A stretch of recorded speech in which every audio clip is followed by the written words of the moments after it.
Ya baik, walaupun sudah siang, sudah menuju jam makan siang, tapi ini saya harap masih tetap semangat ya. Karena ini akan menuju makan siang yang betul-betul. Oke.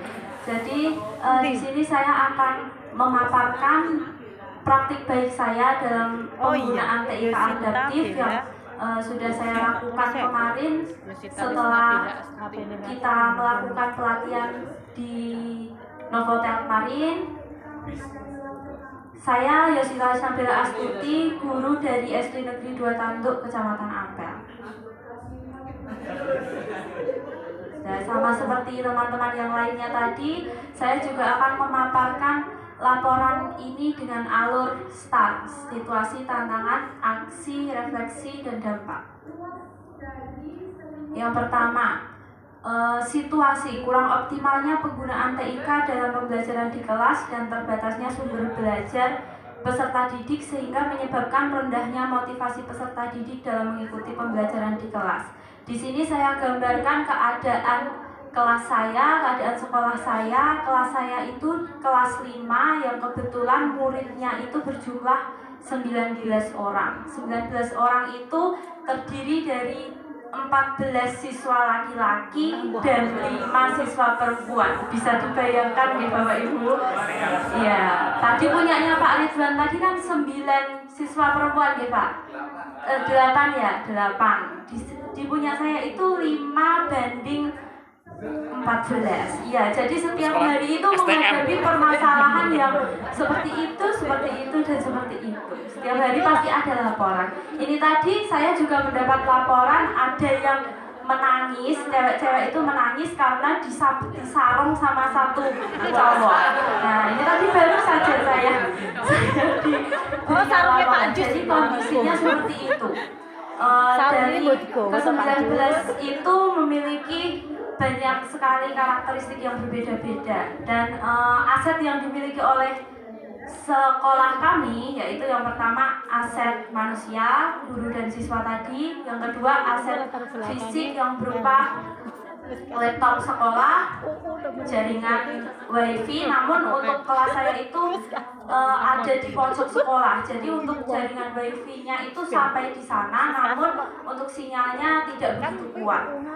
Jadi perlu bantuan lain, misalnya kita mau menggunakan pembelajaran berbasis TIK, kita harus menggunakan tethering atau hotspot pribadi. Nah, dari situasi ini tadi sudah saya bacakan, jadi motivasi peserta didik dalam mengikuti pembelajaran itu rendah karena itu tadi banyak siswa laki-laki, banyak siswa yang aktif, jadi mereka itu cepat bosan. Kalau pembelajarannya itu hanya monoton, itu mereka akan bosan. Bahkan ada yang pernah itu saya pembelajaran, siswa saya itu tidur kursinya itu dijejer di belakang, dia tidur. Nah, tapi itu SD ya Bu, SD.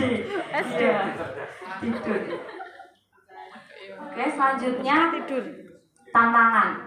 tantangannya itu yang pertama, siswa belum terbiasa menggunakan TIK karena di fase-fase sebelumnya, di kelas-kelas sebelumnya itu memang mereka belum pernah menggunakan pembelajaran yang seperti Kahoot, seperti Quizizz. Tapi kalau untuk guru yang menayangkan pembelajaran itu tentu sudah pernah.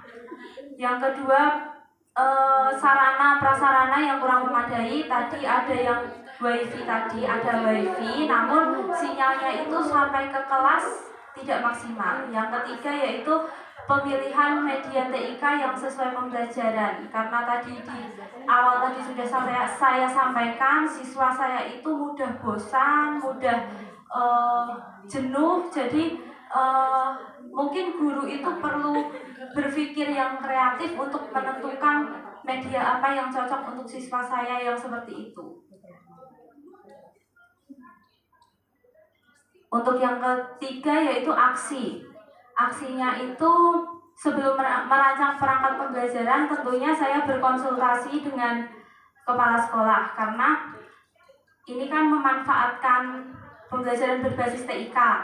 Karena tadi sudah saya sebutkan bahwa laptop di sekolah itu hanya ada 6, jadi kita memanfaatkan gadget anak-anak, HP anak-anak, smartphone anak-anak yang mereka bawa dari rumah, dan paket data yang mereka bawa juga dari rumah. Karena kalau semuanya bergantung pada wifi sekolah, tentu pembelajarannya tidak akan berjalan dengan lancar.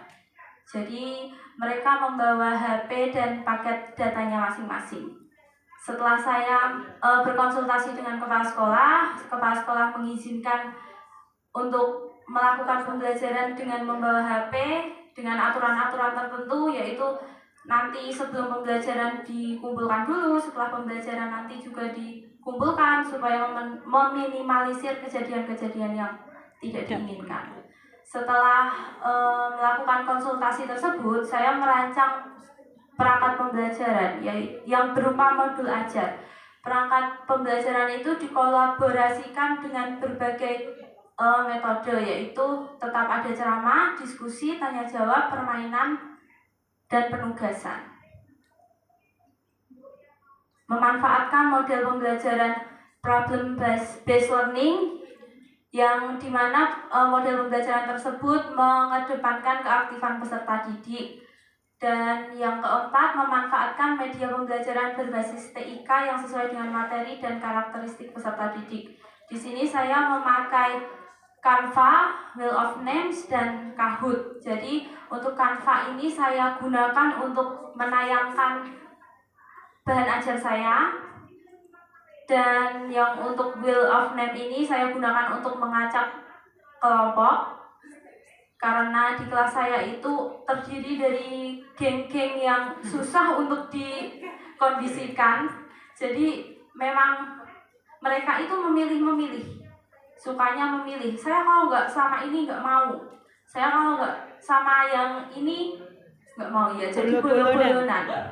Gangster, ada gangster laki-laki itu juga ada beberapa laki-laki yang antang-antang, laki-laki yang pendiam, laki-laki yang super aktif, laki-laki yang super menggemaskan. Jadi semuanya itu ada di kelas saya. Semuanya itu maksudnya menggemaskan, ingin bukan menggemaskan yang itu. Jadi membuat gregetan. Nah, jadi karena itu tadi, kalau kita acak pakai Wheel of Name kan mereka ya tidak bisa protes. Jadi mau nggak mau ya kamu sama ini, seperti itu. Yang ketiga, untuk permainannya Kahoot ini kita gunakan untuk asesmen sebelum dan sesudah pre dan post test. Jadi kita menggunakan Kahoot, dan mereka juga sebelumnya juga belum pernah menggunakan Kahoot. Yang kelima, mengatur atau mendesain ruangan kelas sedemikian rupa. Karena tadi banyaknya karakteristik yang berbeda-beda itu, jadi kelas itu saya buat berkelompok. Jadi tempat duduknya saya buat 4 berkelompok supaya juga memudahkan mereka dalam bekerja berkelompok. Dan yang terakhir, mengatur dan mendesain rencana pembelajaran agar sesuai dengan waktu yang telah ditentukan.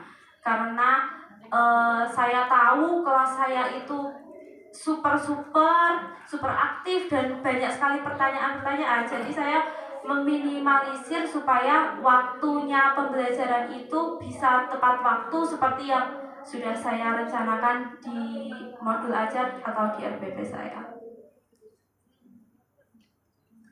Nah, untuk refleksi dan dampak dari media pembelajaran berbasis TIK ini mempunyai daya tarik bagi peserta didik saya tadi, karena dengan pengalaman tersebut mereka itu bisa melakukan tes tanpa mereka sadari mereka itu tes, padahal dalam bentuk permainan, dikemas dalam bentuk permainan, padahal itu sebenarnya adalah untuk mengukur kemampuannya. Karena mereka tadi cepat bosan, jadi saya akan menggunakan Kahoot itu untuk tesnya. Hal inilah yang membuat peserta didik lebih bersemangat untuk belajar dan tidak merasa bosan, dan pada akhirnya berdampak pada meningkatnya hasil belajar peserta didik. Di sini mohon maaf tidak saya tuliskan karena tadi malam saya tidak sempat. Ya, jadi hasil kemarin itu yang lolos KKM itu ada 14 anak. Ada 14 anak yang sudah lolos, 2 anak yang tidak berangkat, dan 3 anak itu tidak lolos KKM karena memang mereka bertiga itu belum lancar membaca. Kendalanya di itu, belum lancar membaca.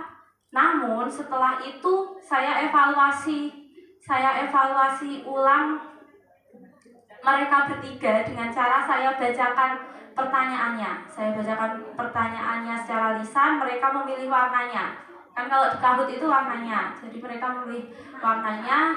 Dari hasil remedial itu mereka juga ternyata paham, aslinya paham, namun kendalanya itu hanya mereka tidak bisa membaca.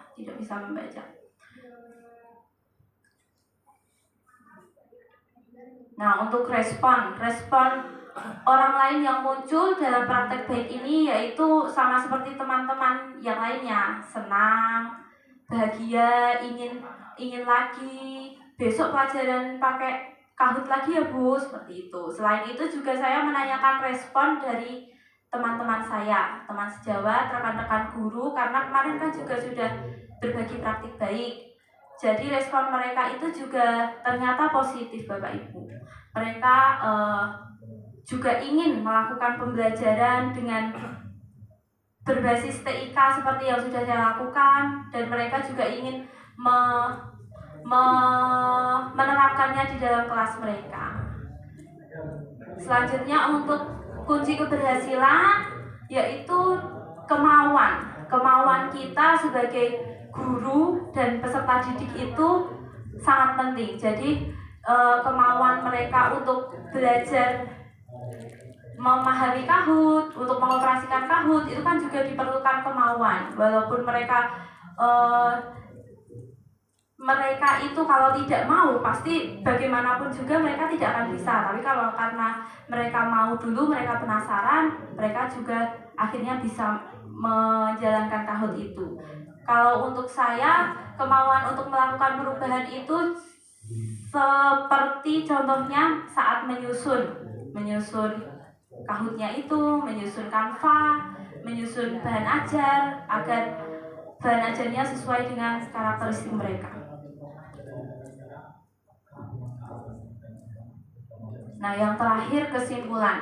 Dengan menggunakan model pembelajaran PBL dan media ajar berbasis TIK yaitu Canva, Wheel of Name, dan Kahoot, siswa itu ternyata lebih antusias dan bersemangat dalam mengikuti pembelajaran. Jadi mereka lebih aktif dalam proses pembelajaran sehingga meningkatkan hasil belajar peserta didik dan mengatasi kesulitan peserta didik dalam memahami materi pembelajaran yang sudah saya terangkan, yaitu pelajaran IPAS. Mungkin sekian yang dapat saya sampaikan. Mungkin ada masukan, kritik, saran, ataupun pertanyaan, tapi jangan yang susah-susah ya Bapak Ibu.